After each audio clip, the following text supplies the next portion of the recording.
जबलपुर के बरगी डैम से आई ये तस्वीरें दिल दहला देने वाली है, जहां एक खुशियों से भरी सैर कुछ ही सेकंड में मातम में बदल गई। नर्मदा के शांत पानी में घूमने निकले पर्यटक नहीं जानते थे कि ये सफर उनकी जिंदगी का आखिरी सफर बन जाएगा। 30 अप्रैल की शाम करीब 30 से 40 लोग एक टूरिस्ट क्रूज पर सवार थे। तभी अचानक मौसम ने करवट ली। तेज आंधी चली, हवा की रफ्तार 60 से 65 किलोमीटर प्रति घंटा तक पहुंच गई और पानी में समंदर जैसे ही ऊंची लहरें उठने लगी। देखते ही देखते क्रूज अपना संतुलन खो बैठा और महज 30 सेकंड के अंदर पानी में समा गया। उस पल वहां सिर्फ चीखें थी, अफरा तफरी थी और जिंदगी बचाने की जद्दोजहद। अब तक सामने आए आंकड़े इस हादसे की दर्दनाक कहानी बयां करते हैं। कई रिपोर्ट्स के मुताबिक मौत का आंकड़ा 9 तक पहुंच चुका है, जबकि कई लोग अभी भी लापता है और 15 से ज्यादा लोगों को सुरक्षित बचा लिया गया है। रेस्क्यू ऑपरेशन लगातार जारी है। एसडीआरएफ, एनडीआरएफ, पुलिस और स्थानीय गोताखोर रात भर सर्च ऑपरेशन में जुटे हैं। अंधेरे में टॉर्च और फ्लड लाइट के सहारे पानी के अंदर जिंदगी तलाशने की कोशिश जारी है। जो 24 लोग हैं जो रेस्क्यूड किए हुए हैं और इनको मेडिकल कॉलेज में हमने भेजा हुआ है, वो सभी सामान्य चोट, कुछ कटने के बीच टूटे हैं जिसमें स्टिच वगैरह लगाए हुए हैं और वो सब थोड़ा सा मानसिक तनाव और अवसाद की स्थिति में उनके परिजन उन्होंने खोए हुए हैं। तो उस सबको मैनेज करें। ऐसी कोई बहुत जो बचे हुए हैं उसमें बहुत सिग्निफिकेंट बीमारी या उसमें चोट या कोई उसमें और परेशानी नहीं पाई गई है। लेकिन ये जो अभी 9 हमने जो मृत शव निकाले हुए हैं, ये हम सबके लिए बड़ा ही दुख और वेदना का कारण है। लेकिन इस हादसे ने कई बड़े सवाल खड़े कर दिए हैं।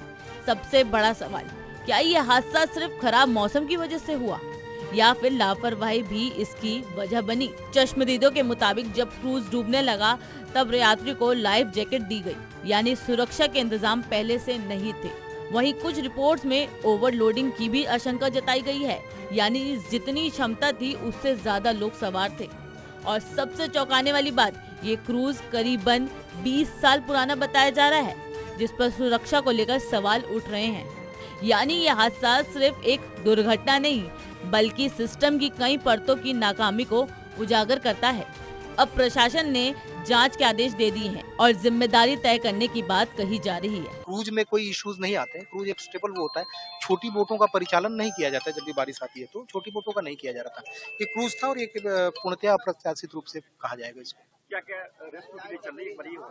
रेस्क्यू के लिए हमारी एनडीआरएफ और एसडीआरएफ की टीम्स हैं और जो हमारे डिविजनल कमांडेंट हैं वो खुद भी लीड कर रहे हैं और हमारे डाइवर्स आ गए हैं, तो डाइवर्स भी अपना इसमें अपना सहयोग दे रहे हैं। तो जो भी हमारी बॉडीज जो रहेंगी या फिर जो भी हमें सुरक्षित भी मिलता है अगर, तो हमारे लिए एक अच्छी बात होगी। तो हम लोग इस पे लगे हुए हैं। लेकिन सबसे बड़ा सवाल यही है, क्या ये जांच उन जिंदगियों को वापस ला पाएगी?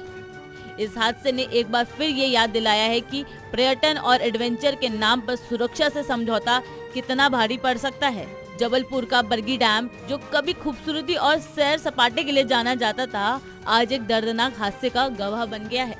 वहीं इस हादसे के बाद स्थानीय लोगों में भारी गुस्सा साफ नजर आ रहा है। लोगों का कहना है कि अगर समय रहते मौसम की चेतावनी पर ध्यान दिया जाता, अगर क्रूज को समय पर रोका जाता या फिर सुरक्षा के नियमों का सख्ती से पालन होता, तो शायद इतनी बड़ी त्रासदी टाली जा सकती थी। अब सवाल सिर्फ जिम्मेदारी तय करने का नहीं, बल्कि पूरे सिस्टम को सुधारने का है, ताकि आने वाले वक्त में कोई और परिवार इस तरह से दर्द से ना गुजरे।